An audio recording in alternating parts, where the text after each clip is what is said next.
Before we start our opening prayer, I wanted to invite the elders that want to sit at the front here with the chiefs. The empty seats that are available, the elders are welcome to sit with the chiefs.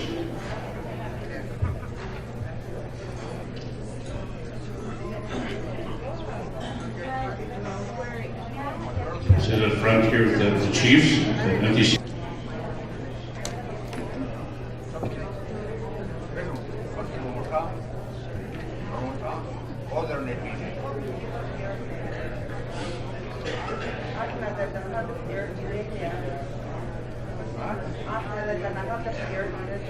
We have our visiting chief from the Northwest Territories, Gerald Antoine. He's going to honor us with a prayer song this morning. So when he's ready to go, we can get started with that. Maybe let me use the microphone first.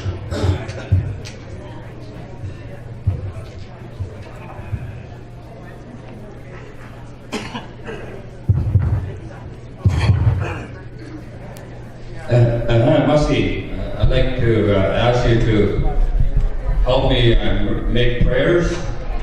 I'd like to ask people that are able to stand up to help stand with me. Sotane, Masi jo Dipsane, Nagazane on say Jushu, Jushu, say Masi, Nedesine jo Dutan.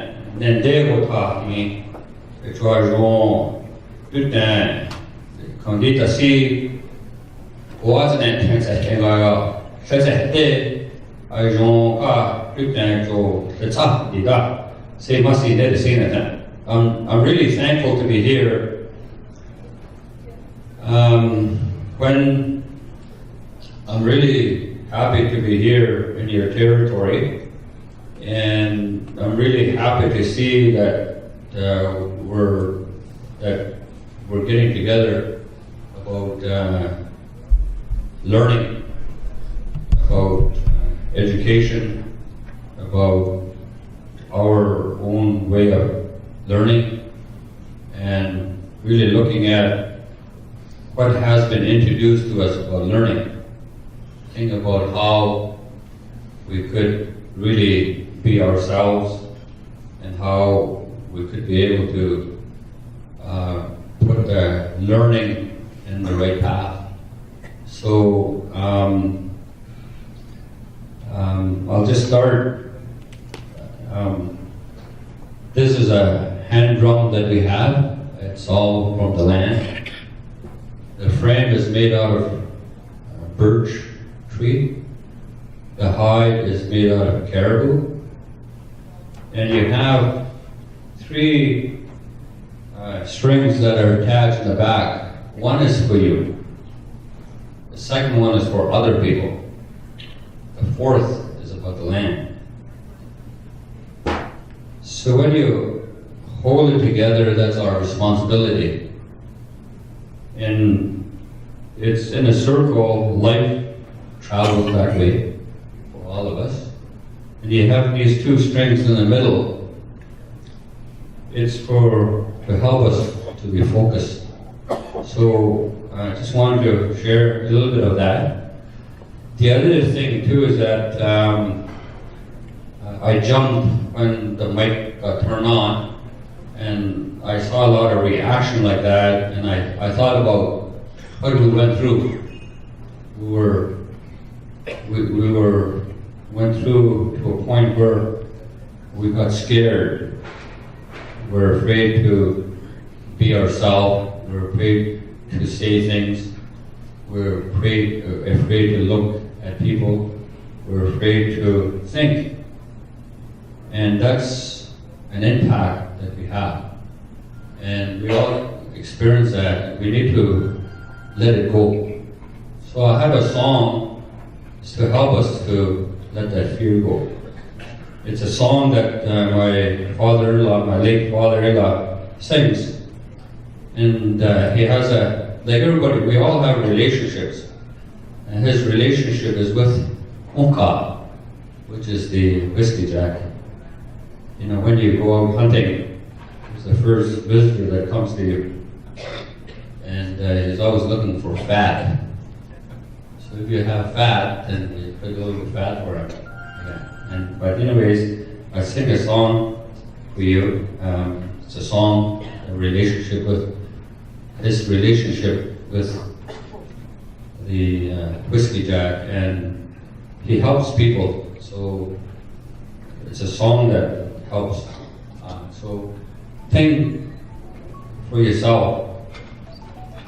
Think, because you have a responsibility to yourself, and then think about other people.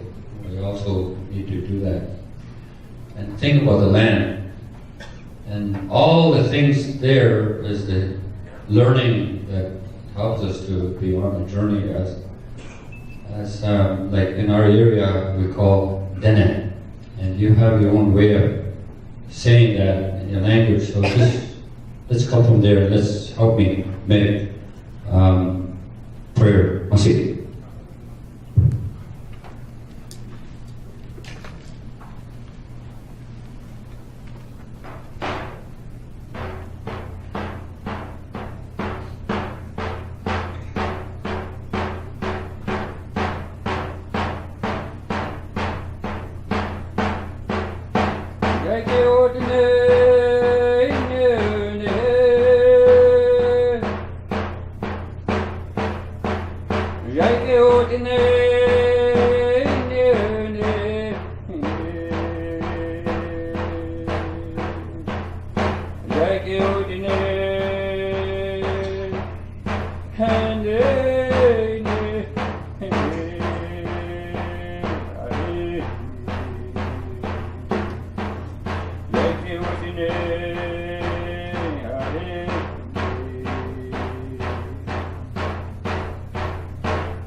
Just one more thing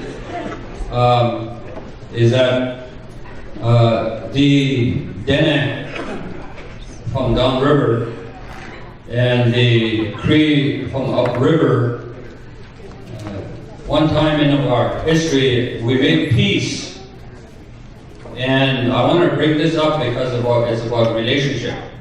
And I talked with some people here that maybe we should plan about doing something about that relationship that we made, because it's our history. So I just wanted to leave that with you. I'll see.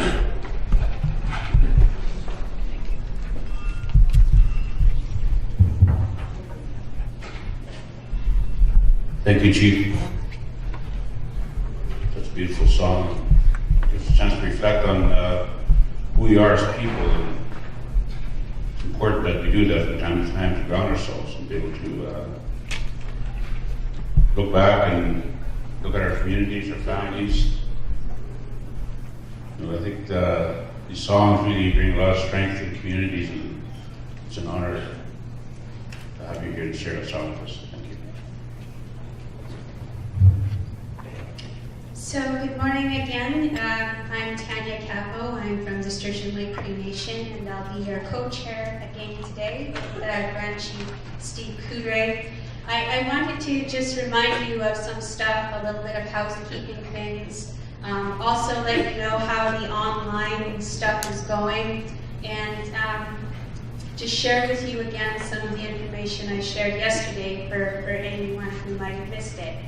So as you know, we're broadcasting live online to the world at treaty8.ca. You can let your friends and family know if they want to see and listen to what's happening here at this education gathering. They can find the link on our website, treaty8.ca.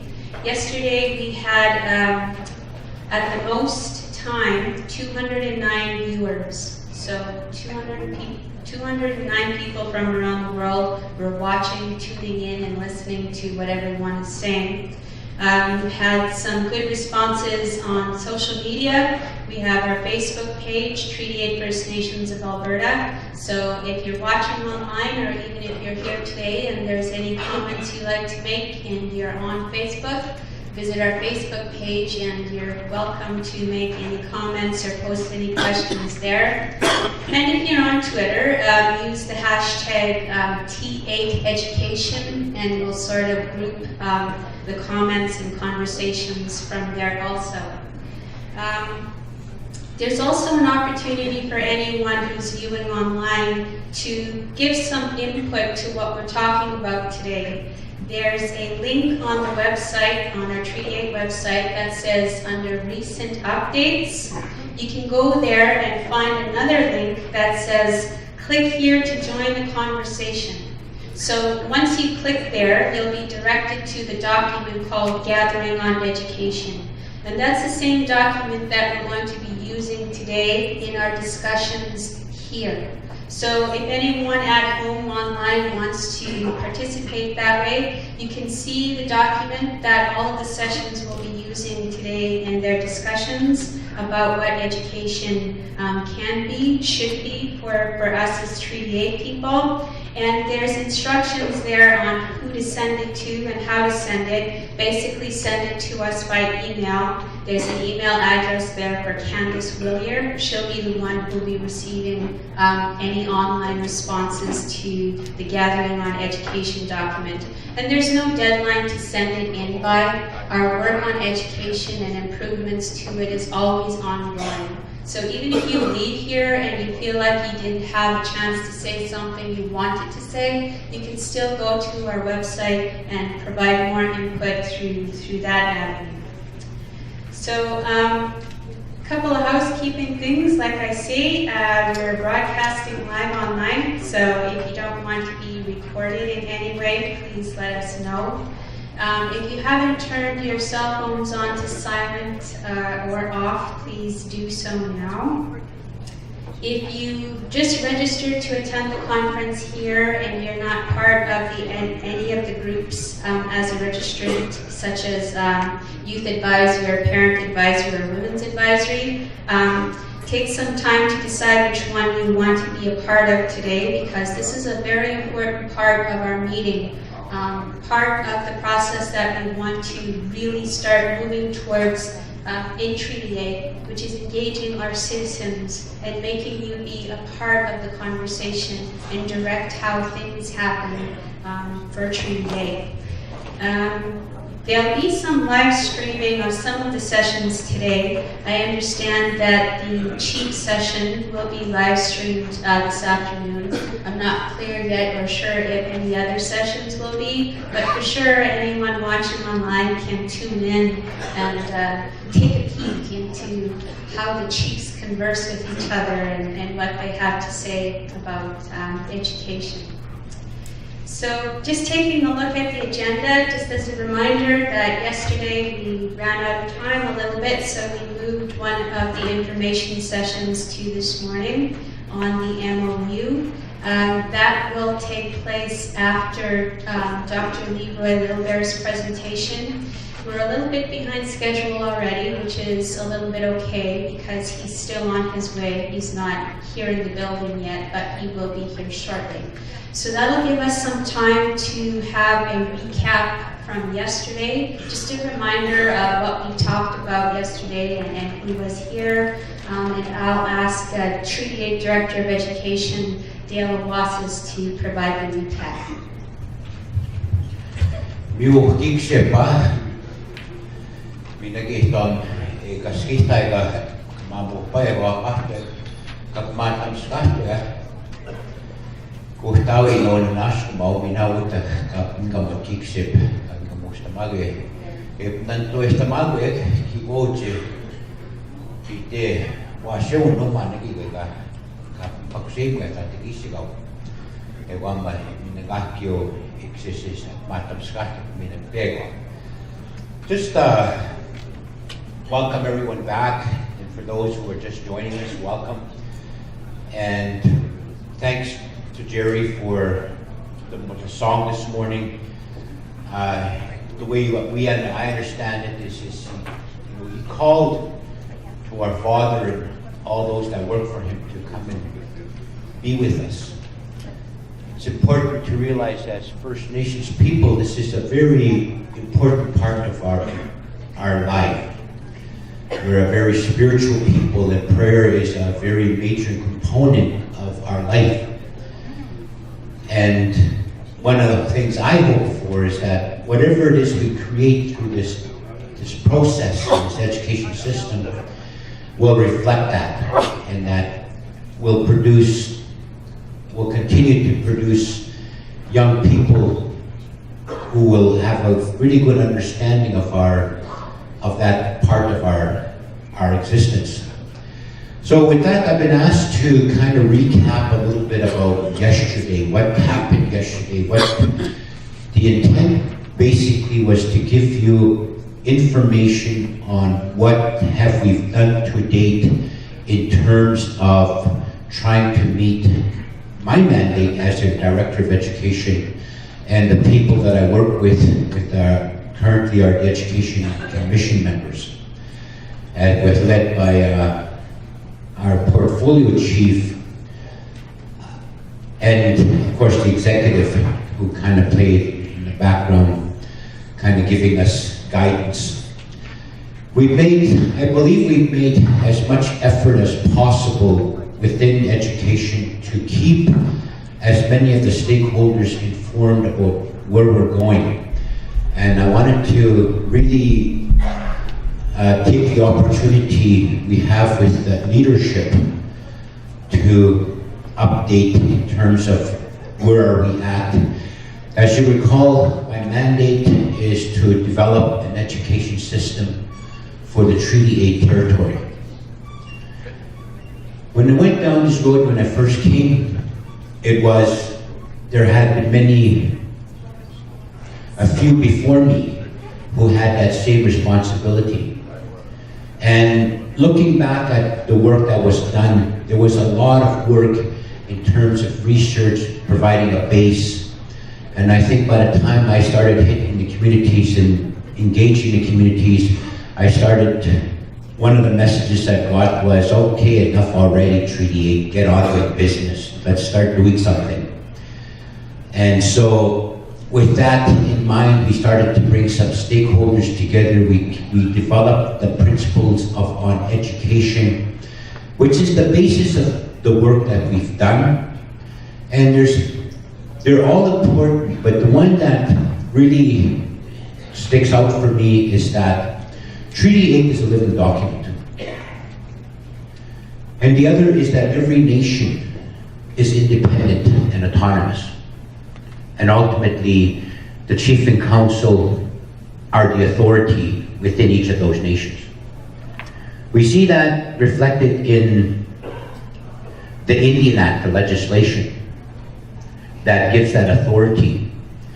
One of the things I think the Commission and myself, we've been really encouraging the nations to organize themselves so that they can create, whether the Chief and Councils chooses to keep that authority or delegate that authority to a body of people to look after the business of education for them.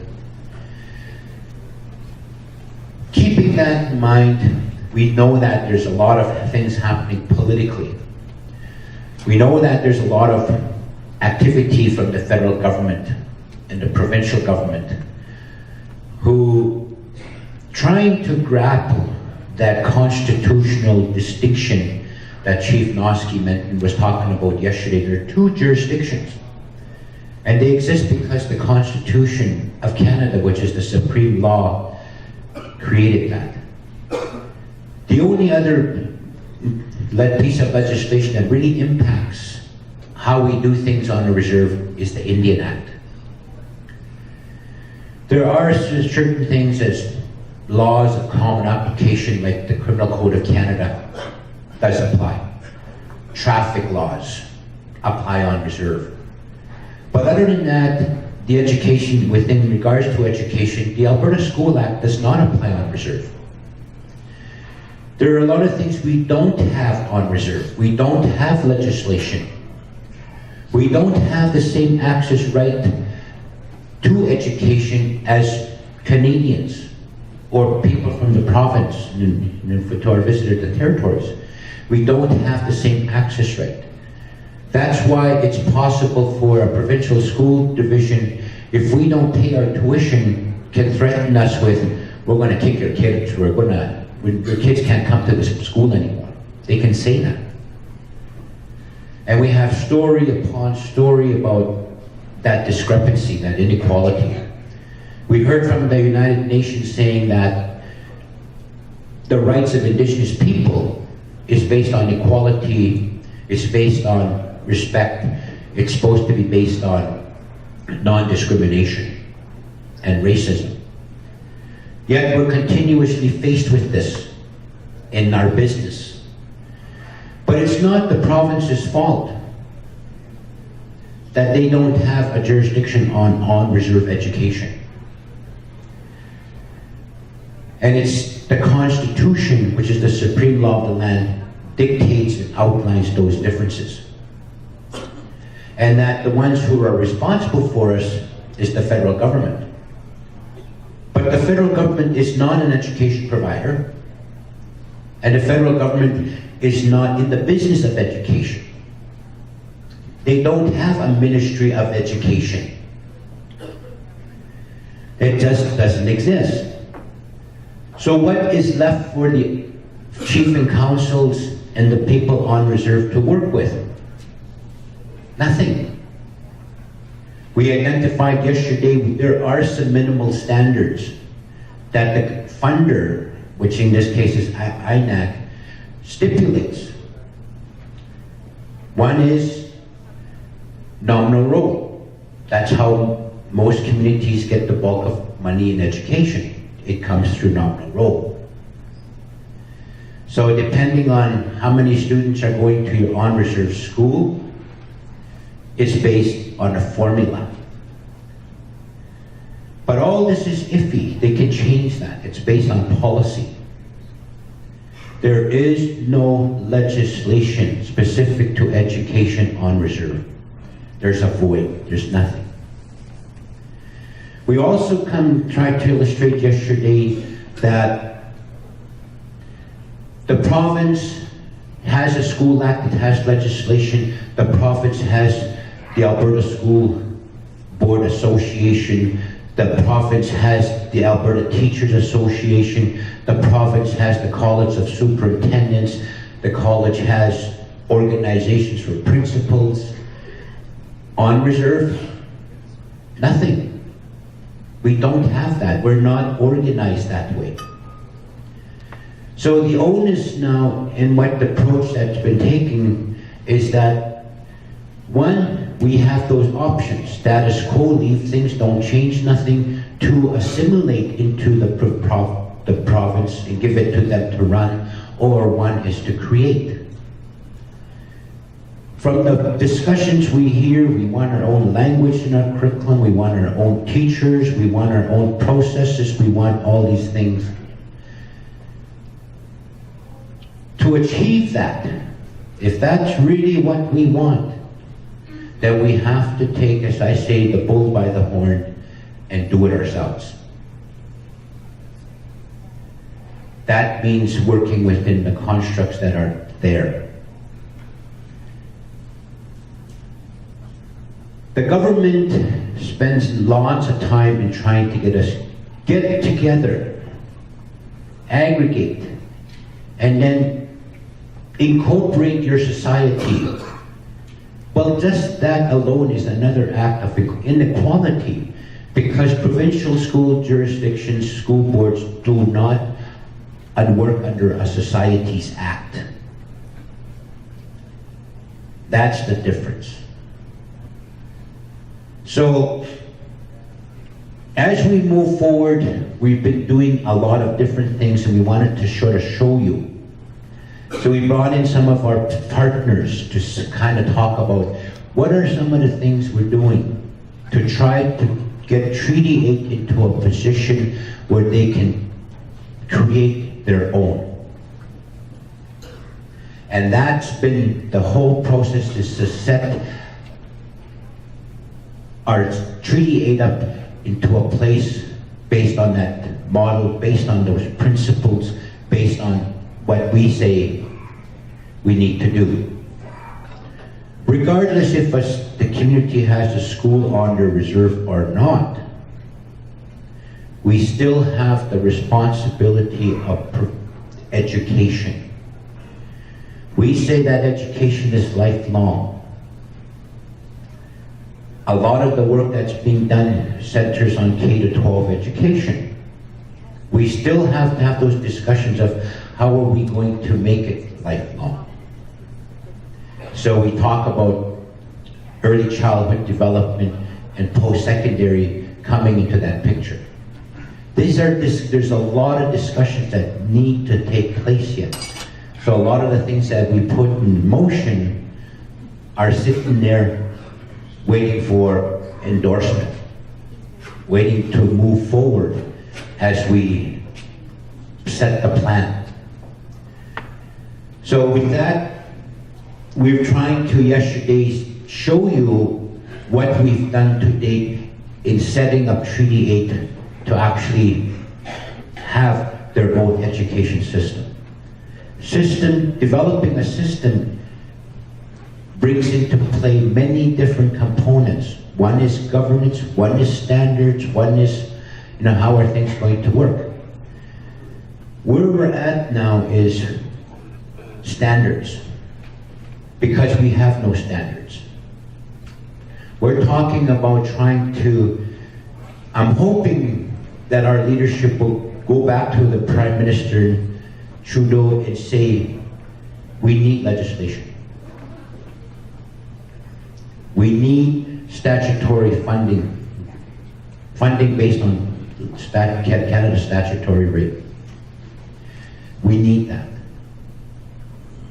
So hopefully today we're going to start identifying some of those action items. That's what we're hoping to accomplish by the end of today.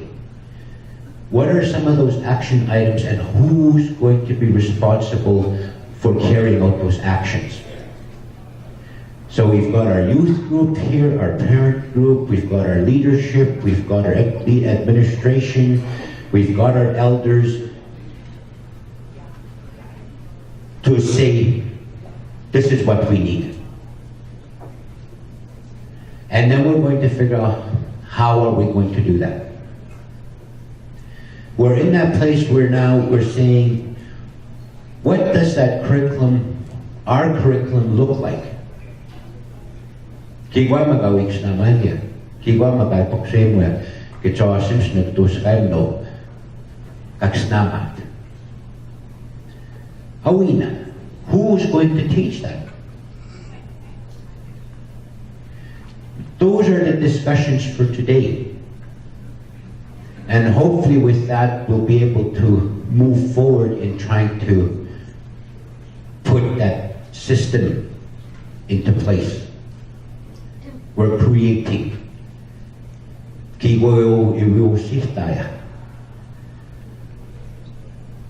Personally, I don't know what that looks like.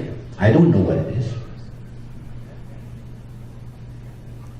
I can tell you what I think it should look like.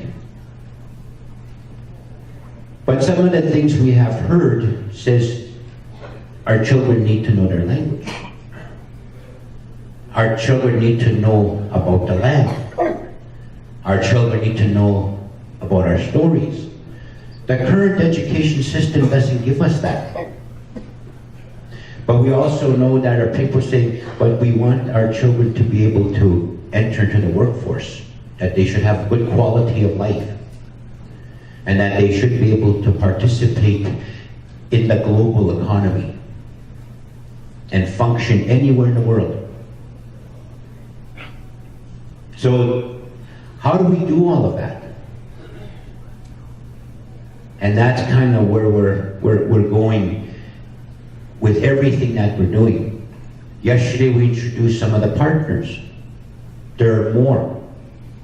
Today we're going to talk a little bit about, we're going to do a presentation, I believe, at noon, to talk a little bit about how are we going to develop our curriculum.